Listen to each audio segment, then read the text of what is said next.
everybody. Thank you so much for coming. That was awesome, wasn't it? Like hanging out in the farm. So cool. So huge thank you to Noelle and Andres because they planned this whole awesome event. With Maggie's support. I didn't do anything. So one other thing before we go on to our panel discussion. We have our culinary challenge. I know lots of you know about it and love it. That's coming up on May 10th, right? Yeah. And all the proceeds from culinary challenge go to benefit Veggielution. So please come. Okay. So our moderator, Richmond Newman, is here today, and he started a company called Modumate, which he's going to tell you a little bit about. It's absolutely awesome, and we'll probably all be using it in a few years, hopefully. Wow. Okay, yeah, it's not entirely relevant to today, so I'll keep it short, but I'm a licensed architect, and I spend about 7 years designing kind of core and shell, high-rise multifamily, a lot of kind of larger buildings and some luxury small stuff. Moved on to sustainability consulting, and I was consulting several firms at SF International Airport, realizing that architects want to be working with more data and better graphics, and generally speaking, our dreams are huge, our empowerment to better the world is huge, and our software is 20 years behind the times. So kind of taking the graphical cutting edge technology from video games and cinema and the emerging data sets that people like Google are kind of digging up about embodied impacts and energy use. There's a lot of data and horsepower across the world architects haven't leveraged yet.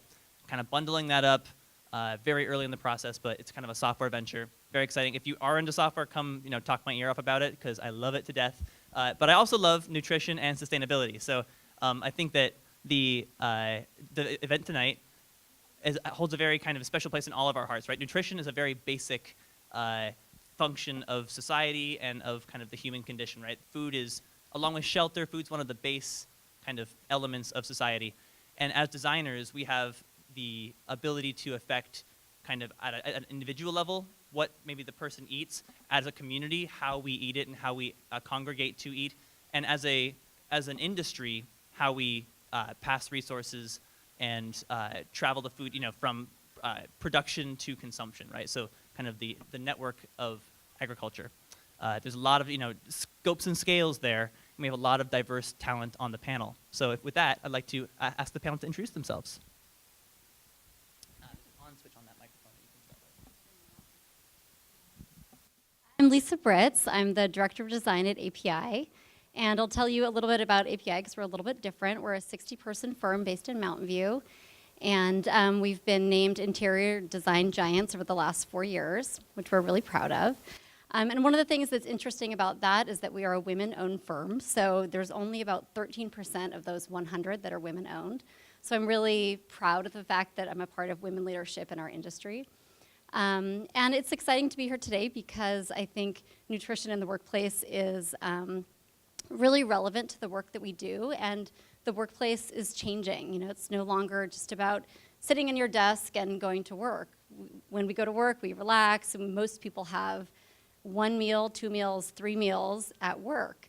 And so I think what we're really seeing is this convergence between workplace and hospitality design, and some of that is becoming way more relevant in most projects that we do. So I'm excited to be here. Thank you. Thank you, Lisa.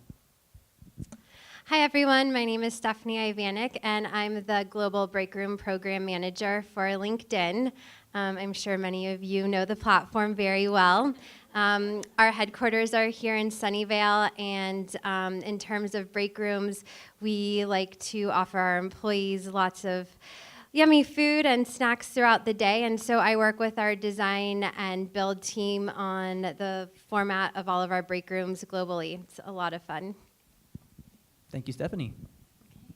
Hi there, I'm Cayce Hill.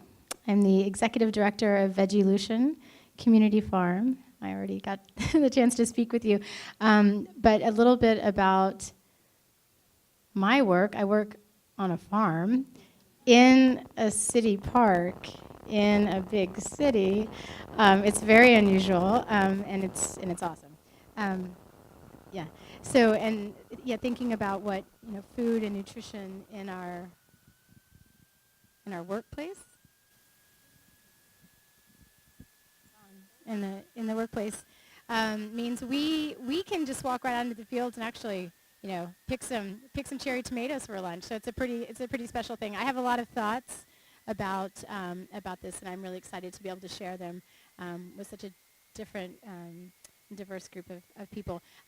Veggielution, I just want to say briefly, Veggielution came into this partnership with IIDA, and you might be wondering, because several of you asked me, because we were lucky enough to work with Brian Corbett and Kara McDonald at Gensler here in San Jose.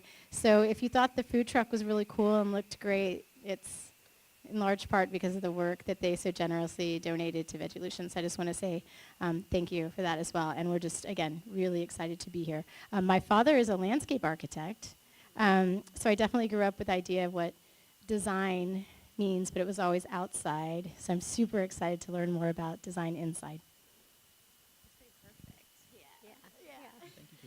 Hey everyone, I'm Natalie Engels. I'm a design principal with Gensler.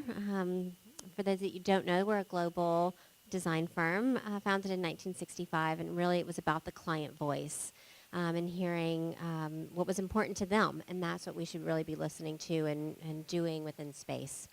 That's what's important, the end user every day. And so that really speaks to us a lot. We talk a lot about global approaches, and what does it mean for food here, and what does it mean for food in India and in Singapore and Seoul and London, and it's different in every place. And so how how do you kind of flex and ebb and flow with those needs? I'm also a firm-wide tech industry leader, so we follow trends pretty closely and try to figure out what's happening around the world. Thank you very much, Natalie. Yeah. So I have an easy job tonight. I am just asking the questions, and I get to chime in where I want. But these four amazing, diverse perspectives will kind of be giving their own twist on the answers here. And we're going to tackle nutrition from various different topics. But generally speaking, in terms of kind of the topics inside of sustainability and wellness and interior design, nutrition's kind of an adjacent or kind of oddball topic. So design for nutrition is a bit of a strange phrase. It takes many shapes and sizes. What does it look like in a workday of yours? What is design for nutrition kind of in your workday?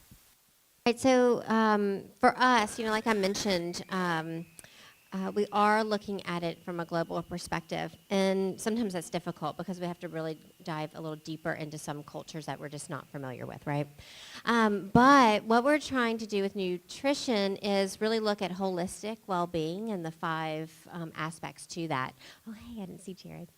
So whether it's emotional well-being, there's physical well-being, mental well-being, and all of that really feeds into the nutrition. It's not just physical. And so really thinking about what kind of space are we providing where people feel safe to eat what they want to eat, where you don't feel intimidated, to eat either bad stuff or good stuff. Like, you can be you. And yes, that really has to marry with the program of the company that we're designing with, because their policy has to marry to what we're doing, or it just won't go anywhere.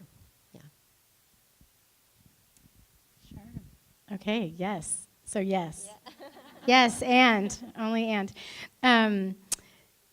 Yeah, at Veggielution, as far as how it links to our mission, we know that the way you think about food is different from how you feel about food.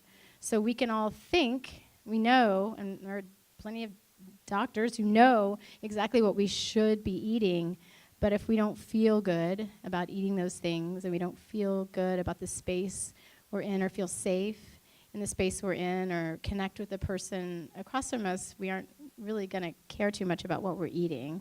I know that when I cook for myself at home, and my husband Joe is traveling, as he is tonight, so good thing I'm here, because I would not eat as well as when we're cooking together. That social connection has everything to do with nutrition, in that we pay more attention to and care more about what we're actually putting in our mouth. And I wanted to tell you, did you know research shows that a lack of social connection carries with it a risk of premature death comparable to that of smoking, and is roughly twice as dangerous to our health as obesity. So social connection absolutely has to do with health. You can rain down kale on everybody. We do. So we have a bumper crop of kale, and that does not mean people will be healthier. Awesome. So just to sort of build off of what these two lovely ladies have shared, for LinkedIn, our talent and our employees are really number one for us. And nutrition really spills over into the wellness umbrella. And with that, I work really closely with our wellness team on campus to sort of penetrate our employees with the idea of mindfulness.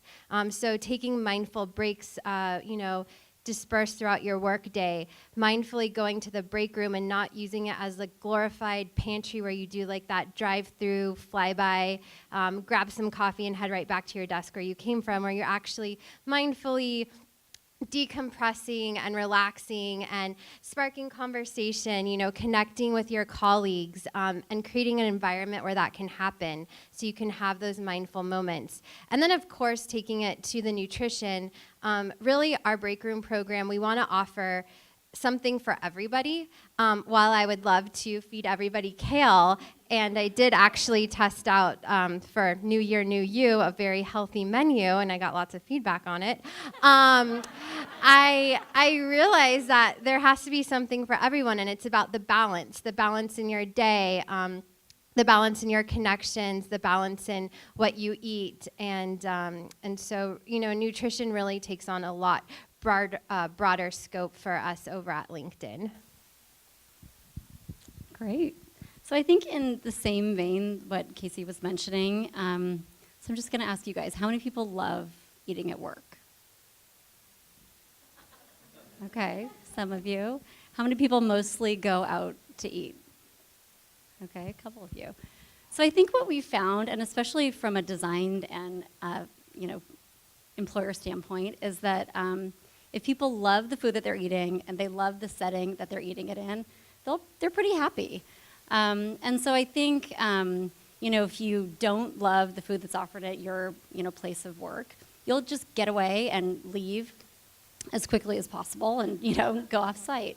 But I think something that happens when you're sitting eating with your coworkers or your colleagues, it just changes. Those coworkers or their colleagues, they suddenly feel like friends and you're forming relationships.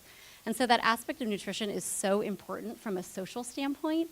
And as designers, we have the ability to really strengthen the relationships that we have with each other, strengthen the relationships that we have with our clients and their teams. And so I think that's really exciting from a designer standpoint because, we can affect our teams in this really subtle way. Excellent. Thank you, everybody. So this is a kind of an interesting twist on a question we discussed beforehand, but I always find it useful to try and boil down topics to something kind of short and sweet that an audience can kind of take and then digest on their own. And so if I were to ask you, what is kind of the top goal or a top goal? What is an exceptional outcome or, in one sentence, what do you wish for the people eating or the nutritional profile of your space? Just see if you could distill it in one sentence. It's challenging, but give it a try. You have 30 seconds. Okay. Okay, so I think maybe some of the best meals that I've had come from food that I've taken from my garden and grown myself.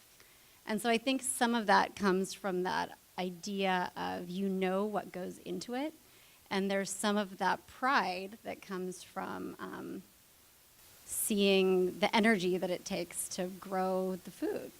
And so I think that would be something that would be really unique and a way to really change the way that we look at food is if we had that understanding and that connection to where it all started. So for me personally, I'm really looking to create a 7-star experience for our employees while reducing the environmental impact. So I think it's really important that, larger corporations with a lot of buying power take into account what's happening globally. I recently toured the SMART station over in Santa Clara and saw firsthand where all of the waste from our break room packaging actually ends up. And it was really eye-opening for me. I think a lot of times it's out of sight, out of mind. I know this was supposed to be one sentence, sorry. No worries. We have semicolons in there somewhere. Yeah, and so anyways, it's just about how do you create a really amazing, awesome program that people talk about after they leave campus or maybe move on to their next play, while also doing what's best for the employees and the environment. Okay. Yes. So I'm thinking I'm going to say the sentence, but the context is where we are in East San Jose is one of the most challenging economically health-related challenged populations in our whole county. So for us, we're working with residents whose median income is $45,000. Median. And that's way lower than the median income of Santa Clara County. And I just say that because when we think about these spaces and why we're so excited to learn from all of you is how do we create safety? That's way up there, even though it's super basic. Comfort, right? And creativity, space for creativity. So that, food is enjoyable and not punitive or, scarce. So that's for us. I think they are very basic, but I think working even within that very basic level of the hierarchy, there's so much to do. So. I was going to say education and pride in place. And so to explain that a little bit, but education really about like what food are you eating now? And is it in season? Is it not in season? And knowing that you're not going to get an avocado in a certain season is really important. One, because then they stop complaining. And then really about just learning about food and where it's coming from. How far is your meat actually traveling before it gets to you? And I think it's just important, just having that understanding of, what you're consuming and what's going into your body, knowing the timing, knowing where it's from. And then pride in place, I think if we can always really appreciate the context that you're in, the city that you're in, and create a prideful environment, people are happy and there's a backstory and they can get behind it and you create this community. And then, you just feel good in the space. So I think taking two things away would be that, really trying to push education and creating a space that people can be proud of. And actually building off that, I end up with my own a suggestion that I didn't have when I asked the question. I think that my exceptional outcome would be if I could clearly, easily understand, and that it was a two-way dialogue between me wanting to learn and actually the kind of the food community supplying me clearer information, so that I'm not reading one article about ingredient X and then seeing article Y.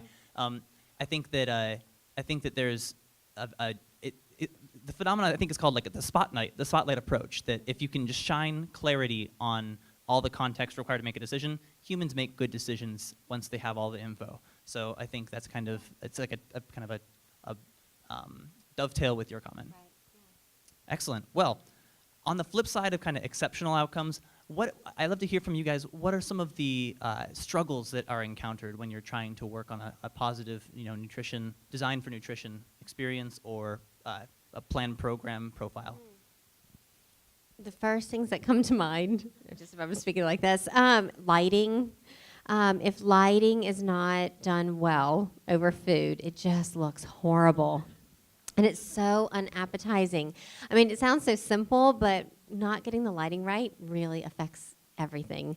And then the other aspect is if everyone is not in it together, so whether you're the food provider or the chef or the design team or the client, if there's somebody in that mix, it's just it's no big deal.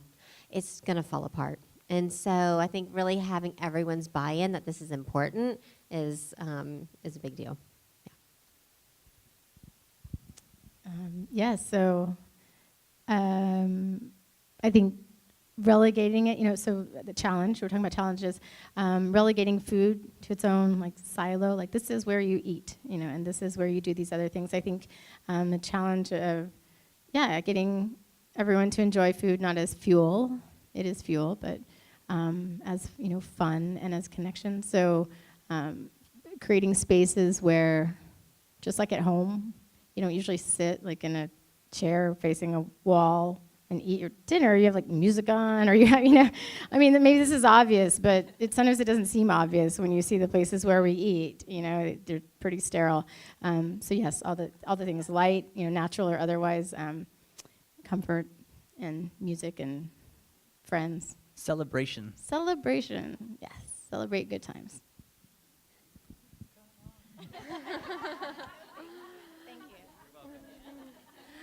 Awesome. So not focusing so much on the design elements, but more focusing on the experience. The number one snack actually on most tech campuses is actually peanut M&Ms.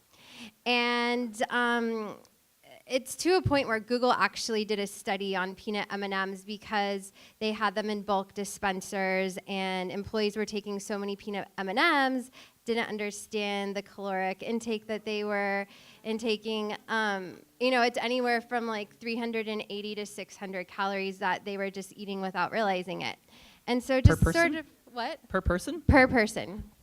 So, because you don't understand how much you're putting into a little like vessel when you have, endless peanut M&Ms at your disposal. So, just like taking this, it becomes a routine that every day when you start having that energy dip, you go to the break room and you grab your peanut M&Ms and you mindlessly eat them for the next half an hour and then they're gone and you move on to the next thing. And so anyways, what Google did is the bulk containers were transparent and then they made them opaque and they saw a decrease in consumption. Then they moved from that to single servings of the fun size M&Ms and that is working really well for them.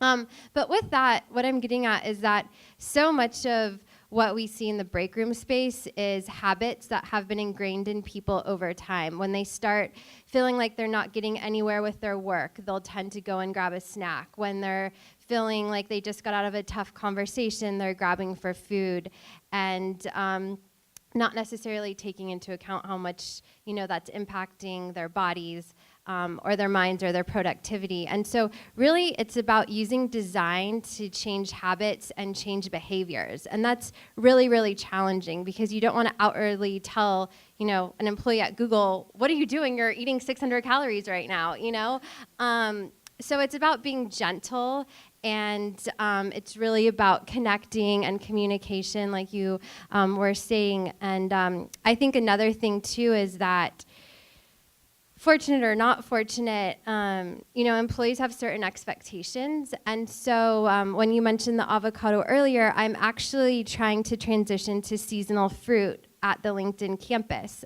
for the exact reasons that you mentioned.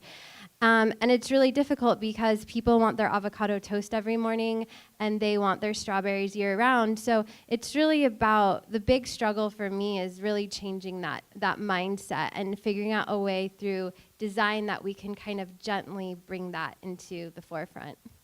The way you say that reminds me of a quote by Elon Musk about his philosophy on Tesla that, what it takes to inspire change sometimes is just making the alternative, the better alternative, even more attractive, right? Make the most beautiful car electric, and then we'll start moving that direction.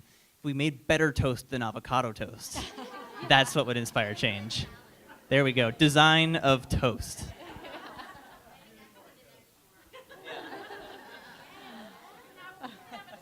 With samplers. I don't know, that's hard to top. Peanut M&Ms, avocado toast. Those are pretty heavy hitters, I know. So I think from a nutrition and design standpoint, one of the things that we still have not solved is eating at your desk. And this is something that, regardless of the most amazing restaurant quality food that we offer at our workplace or the most beautiful cafes, people are still going to eat at their desk. And, it's a space, it's not designed for that. We never discuss this when we're discussing the design of the open office, but yet this happens all day, every day. I'm sure probably half of us here ate lunch at our desk. Just work doesn't stop, and just because you've got stuff to do and you're hungry, that still happens. So just one of those considerations that it's a problem yet to be solved. I know that there's been a trend towards sit-stand in the workplace, and I remember hearing, I think I read amidst several articles saying standing too much is bad for you and sitting too much is bad for you. There is some truth that standing ups your, and standing and kind of just ambling in place ups your metabolic rate, right? That actually snacking and standing probably is a healthier default combo than snacking and sitting. So that's an interesting kind of extra data point there, I think. Cool. So I'm going to kind of change the topic a little bit and zoom out on nutrition at large. I kind of started by saying that there's 3 different scopes and scales to nutrition that at an individual level, I think of nutrition as having 3 umbrellas, and I'm kind of going to ask for your kind of response or thoughts on this. Having 3 umbrellas of different sizes. One is at the individual level, nutritional chemistry, and figuring out what the right profile of food is to make up a balanced diet, and providing that on a campus or in a design. The second is kind of the social ceremony around food and the sociology, the way that you feel as you're eating and the community experience of eating food. And the third is kind of the macro scale of the supply chain of food. It's one of the most complex things that we build on a daily basis is a plate of food. So the places that we get that food are diverse, and the ways that we treat it and truck it, et cetera, are not very clearly communicated or accounted for. So I'm just kind of curious, between those umbrellas, do you guys have a particular thought of which one that deserves more love from designers in general, or one that hits closer to home for you? Is this the right way to think, kind of at different scales like this? What are your thoughts? I would say, I think from a design standpoint, one of the things that is really important, and we've talked a lot about it tonight, is this idea of social ceremony. Again, you can be in meetings all day long, you can work with someone for a really long time, but it's not until you have lunch with them or have dinner with them, or kind of like what we did tonight, right? Have some drinks and some food and then some conversation, that over that, act of eating is really when you form relationships. And I think within the workplace context too, it's, you're not working, you're not behind a computer when you're having lunch or when you're eating, but you might still be working in some other aspect. And I do think when you kind of get away from your desk and you have that ability to just like let go and relax a little bit, it does afford you that ability to like be creative and let some of the things that maybe you've been trying to problem solve be resolved a little bit more. So for me, I think that's especially interesting from a design standpoint. So speaking from break room programming, I actually think that they're all 3 equally important. So nutrition, social ceremony, and supply chain. At LinkedIn, we really aim to support the local economies where all of our offices are. So I work with a fantastic vendor who helps me source from local producers. Our Ladera granola, for example, in our break rooms is made by hand from a family recipe in Morgan Hill. So it's like little vendors that are local that are doing really amazing things that maintain the product integrity. I work with our wellness team, and in order to be a wellness approved product at LinkedIn, your product needs to have 5 ingredients or less. Sugar can't be one of the top 5. Everything you need to be able to pronounce. I know, it's crazy. Have you looked at some of the labels? And so we're really trying to promote that in our assortment. But, when you're buying at scale, you need to make sure that the producer can produce that. A lot of times, some of these smaller mom and pop shops that are producing really nutrient dense foods, they just can't support the demand. And so it's about how do we support those smaller mom and pops so that they can reach more people at scale. So I have a food background, so I take it to heart and I really seek out those companies. But in terms of ceremony, actually taking the time to take that break. So since I'm in a global role, as I sort of observe the different cultural differences, it's really interesting. For example, in Bangalore, the employees there actually take breaks, and their breaks are like a half an hour long at times, and they're actually in the break room space conversing and drinking tea, and we actually have a cricket thing that pitches the ball to you, and so they're able to like really engage in fun ways. And so I think it all kind of comes together perfectly in the break room program, so I can't pick a favorite. Well done. A. That was perfect. Of course, I'm going to pick a favorite. I'm going to say social ceremony.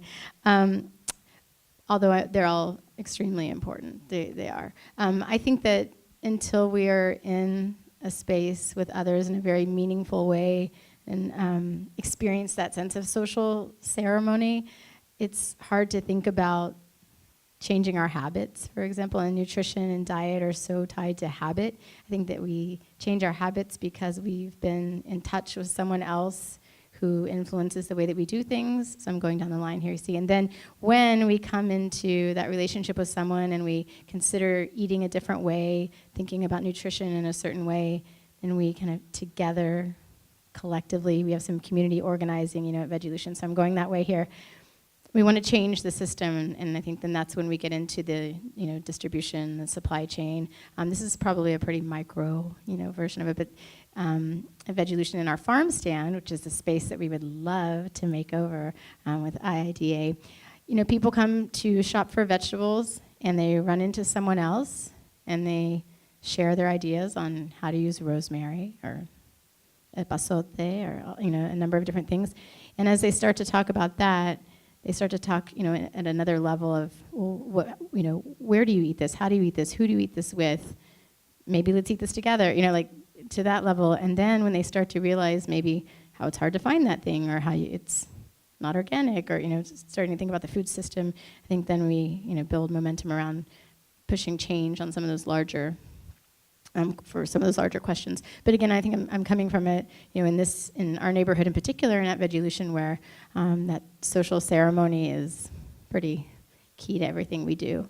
We're always incredibly thankful for those who are thinking about the food system on a super, aggregated, large scale. And in that sense, I think they're absolutely equally important. So. I would say really, I think from a point of view of both the company and the design firm, all three are very important. I think the thing that we can influence the most is social ceremony. We can encourage the education of the other two, but the company has to be willing to go there, At Adobe, they did something that I hadn't seen before, and where you could get this amazing robust salad, and it was like $3. You could still get a hamburger, and that was $5.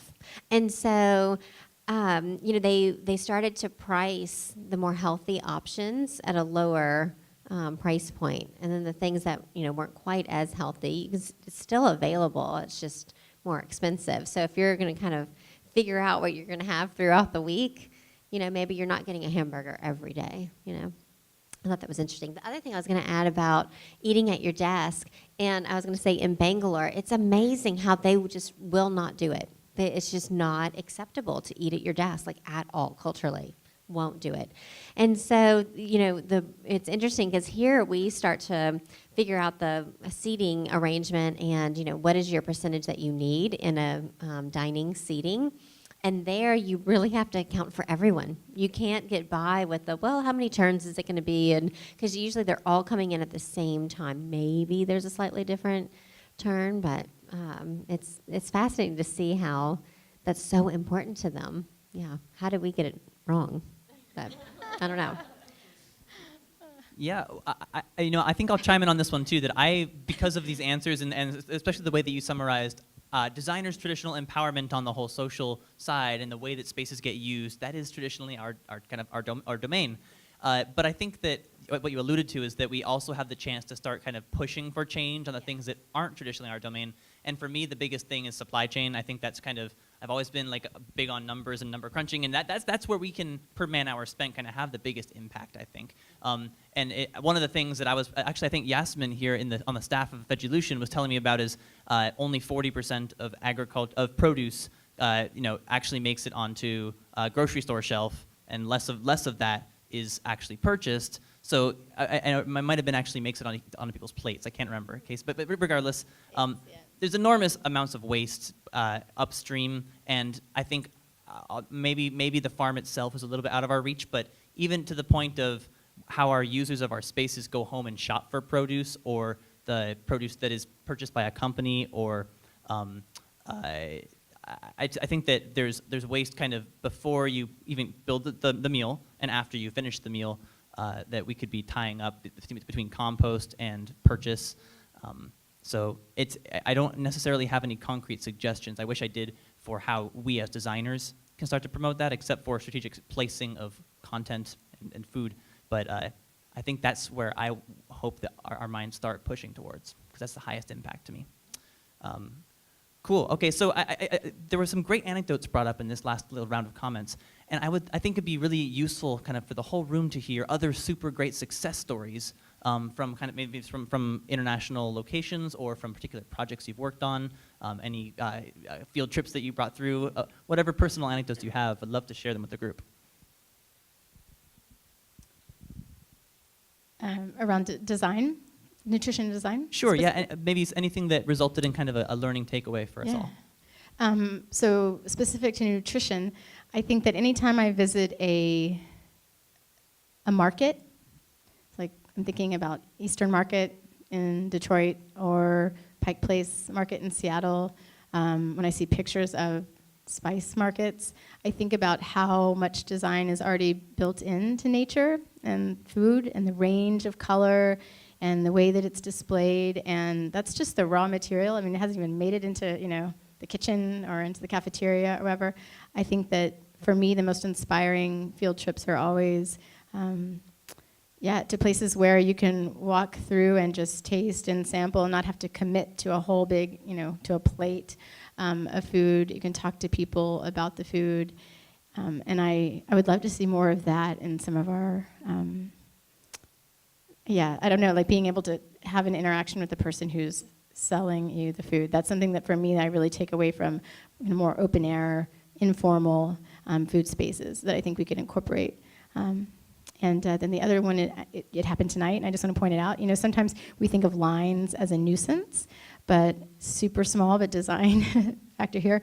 The food truck line is actually a great place for people to meet each other. So as long as you have the expectation, what that wait's going to be, or how long people are going to be in a certain space, they don't get too uncomfortable about having to talk to the person next to them. So create a little intentionality around having to sit in a space before you rush off to get your food, I think is a simple design feature too, from a human perspective. That's great, thank you. I thought of two,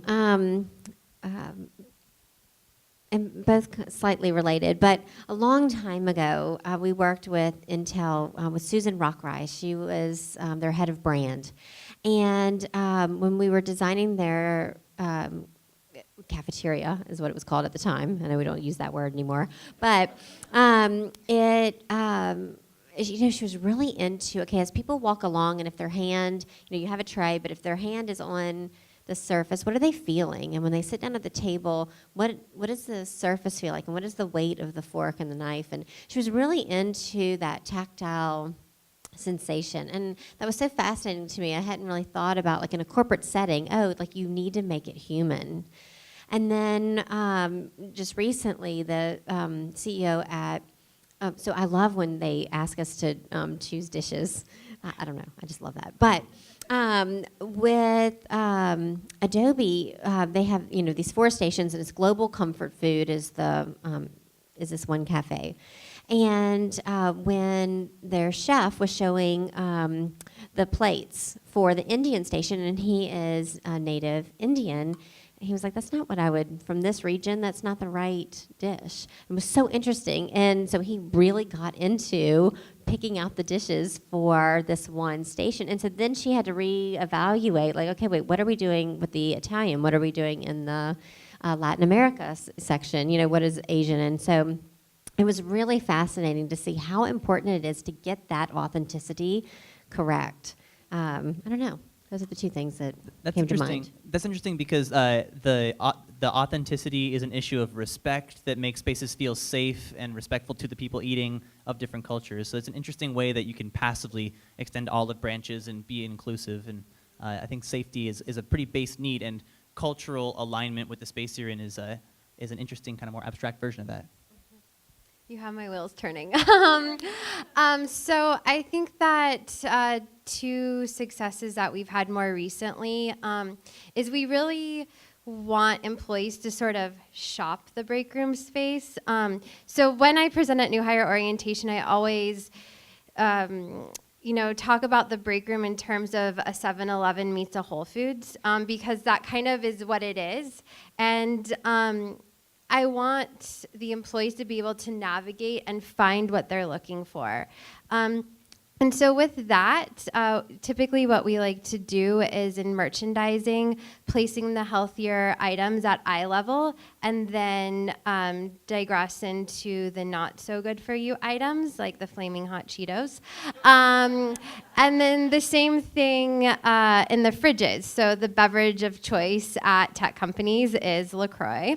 Don't know if you guys know it, but it really pops on the shelf, and tech companies love it. And then we go down, and at the bottom is maybe your Coca-Cola. And so that's a big win, because just naturally people see what's at eye level first and will gravitate and grab for those items. So that's one way that we're able to sort of gently encourage employees to maybe reach for the healthier items. The second success is really blatant. We literally label items as wellness approved snacks. So when they go into this space and they see this stamp of approval in front of an item, they know, oh, that's 5 ingredients or less, yada, yada, yada, and then they can easily grab for it. And on LinkedIn, some of the employees actually posted the wellness approved stamps and were raving about how much they loved that. So I think just ease of navigating the space is really key. I think that's a good point, too. I think when I think about some success projects that we've had, we recently finished a rooftop deck in New York for a tech client, and they put their snacks on the rooftop deck in the afternoon, as if you didn't need an incentive enough to go up there and hang out. But I think it was sort of cool, because it gave them, I think from a programming standpoint, an additional space that they didn't plan for previously. And the space is awesome. You go up there, there's a view of the New York skyline, and you get some fresh air, and you kind of you're not down on the streets in New York. It feels like you have that breath of fresh air. So for us, that was a really successful program. I don't know if it's peanut M&Ms, honestly. I don't know that offering, so, could be a wash, but that was a really great, effort on their part. I've got one to share, too, on the issue of supply chain. There's a service called Good Eggs, or a company called Good Eggs, and I see a lot of heads nodding in the audience. They deliver groceries, and I will admit I don't know every piece of fine print about their mission, but they're a venture-backed company that is figuring out the model of two-directional kind of Amazon marketplace, where they ship you your groceries in cardboard boxes that are double layer thick to withstand 100 uses, and they only partner, they partner 90% with only glass using dairy manufacturers, and they take back the glass and give you a discount, kind of like the old days with the milkman. They take back the boxes the next time you use them, only use compostable bags. And my understanding is that they route all of that glassware back to the people who used it, and they account for the waste of packaging, and they basically have eliminated it to zero. There's a bit of paper in there, and they ship things with ice packs and take back the ice packs as well. I just kind of want to rep them a little bit, because I've never, even if, in terms of the comparison to Whole Foods, similar price point, a little, probably between Whole Foods and Safeway, actually a little competitive to Whole Foods, but I've never felt better about receiving my groceries than, first of all, they've got really friendly kind of staff, and it's a very positive social experience to receive the groceries. I've never felt better about my footprint as a person than when I can tell that my food has a minimal shipping and packaging footprint. So I'm really excited about that vendor, and I hope that the business allows them to scale, because it's a really awesome model. So we're a little bit past 8 o'clock here, and we got started around 7:20, so I can't tell if I should be wrapping things up or looking for one last round of closing suggestions. One last round, and then is there Q&A, or are we kind of wrapping it there? Okay, all right. So let's quickly, if you don't mind, if you have any parting kind of mission or words of advice, what can we do as individuals here in the room? I think all of us would love to walk away knowing, if there's something in our day we can do to improve in our professional day and our personal day. What's some advice to the audience? I would say that I think some of the most successful spaces are spaces that feel really good to be in. sometimes you like look at a picture and that looks like so cool, you know, but then you go to the space and there's just something that doesn't feel right about it. And so I love this topic of nutrition within the context of design because it allows us to really consider the whole person, how a space might feel, how nutrition makes you feel, what happens when you leave the workplace. You know, what you eat stays with you, and that's going to affect you day after day after day. So I think from a design standpoint, really having that consideration of the whole person and the context of nutrition is kind of gives it another element to obsess over.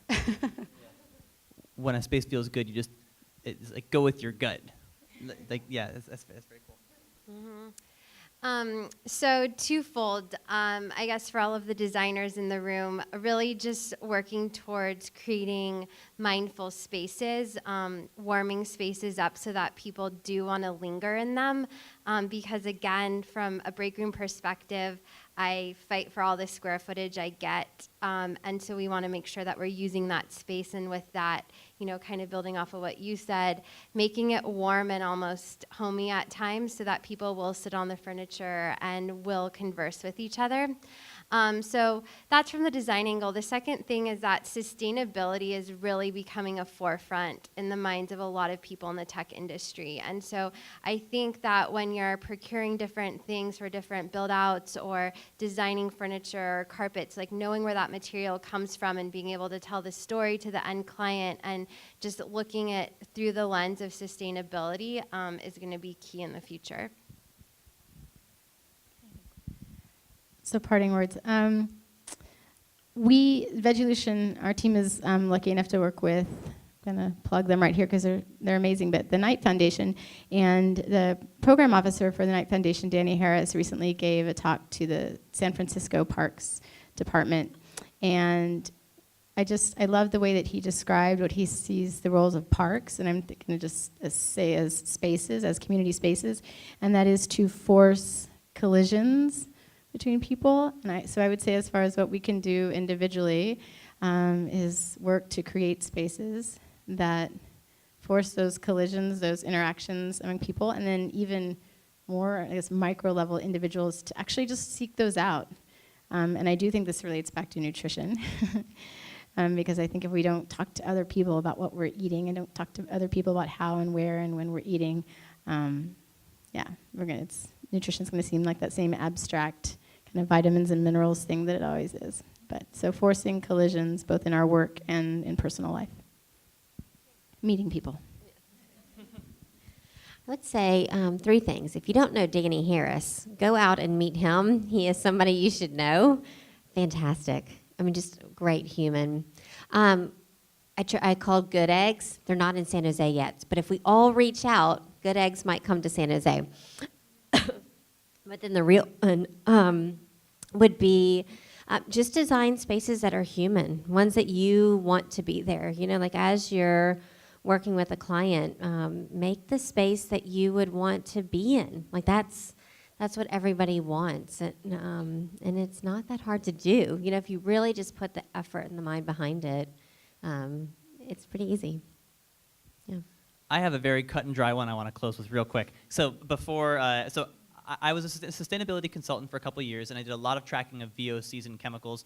And something that recently has been codified in the San Francisco Green Building Code, that's where I live and practice, is not just VOC avoidance, which is an important topic, Interiors knows that, but also halogenated compound avoidance. So the cafeteria and anywhere that humans are eating is a place where they're I'd say an order of magnitude more vulnerable than a typical sitting or pass-through space, because they're touching, they're breathing, and they're ingesting chemicals. And so VOCs is pretty well known as a hazard, and ultimately it's just an unusual type of particle that causes allergic reactions and kind of cuts you up on the lung level. They're bad things, but there's a kind of an emerging new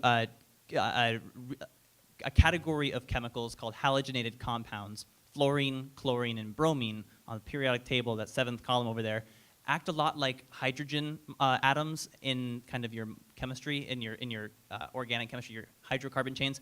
They end up having a very similar action. So Fluorine is commonly found in stain repellents. If you guys that use stain repellents and specify them as coatings, fluorine comes off anytime water stands on it, evaporates, and has the same allergic reaction. Chlorine is often found in flexible PVC, so any kind of PVC flooring, for example, or even food trays and plates. Anything PVC with water stands on it can evaporate chlorine into the air. And bromine is found in flame retardants, mostly in the stuffing inside of soft furniture. So anywhere that water seeps into that furniture, it can evaporate bromine into the air. And all of them cause the same kind of allergies linked to carcinogens, the same way that little microcuts causes cancer. VOCs and halogens, that's my action item takeaway. Avoid them. Thank you. So with that, sorry, that's a really cut and dry. I think we have time for some questions if anybody in the audience wants to address the panel. My company, we're a smaller company, architecture firm, and a lot of our clients will have their employees bring lunch in. How can we design spaces where, one, they feel safe to eat what they want? I'm just thinking of like the cake that always ends up in the office. Well, I don't know if I want to eat it. Things like that. Or, having everyone comment on your food or whatever. But just really trying to encourage healthy choices, even though it's very independent. There's not a program for a company like Yeah, I would say multiple seating types. So you could have a family table where people, and this goes for personality types too. If you're extroverted, you might want to sit there. But if you're not, or you're not really, sure you want everybody, watching what you eat, or even watching you eat, there's a lot of people that are weirded out by that. Having a place where you can, like booths or something where your back is protected, or you can be a little bit more isolated, and that's okay. Yeah. I'm on Cayce's side of the line here, that I actually think encouraging more human collisions, yes, give them space to be safe, but if there's a way to kind of gently push it towards more community, then I think people who currently don't think too hard about the food they cook for themselves will see an exemplary meal in a Tupperware over there and think, oh wow, I can make a pretty great salad if I just thought harder about salads. I'm speaking from experience because it's happened to me that I now know how to make 6 different salads thanks to my coworkers. So that's kind of human collisions is a positive force sometimes too. I think another thing is that regardless of, let's say, the size of the organization or what sort of food offering they might provide, there's probably some sort of social ceremony built into their culture. And that might be, in the morning, everybody gets tea, or in the morning, everybody kind of like sits at their desk and chats with each other. There's probably something somewhere there within the culture that already exists. So I think it's really about, at the onset of the project, getting to know your client, asking those questions, giving them the space to be honest, and then really listening and finding whatever it is that's unique to them and find a way to celebrate that. Because I think it's so amazing that like LinkedIn provides such great food and so many tech companies provide like such an amazing offering, but that's not really typical. We live in such a microcosm of the world. And so, there's always a way to, I think, reinforce those social connections, even if it's not around free food.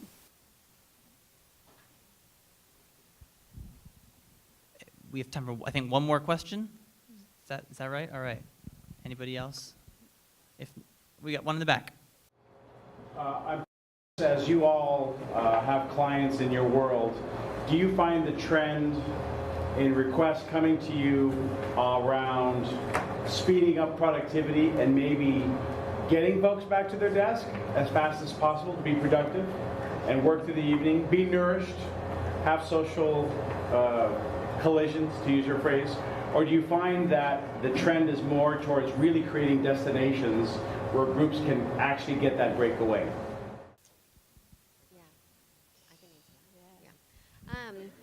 Mike, oh yeah, I got this.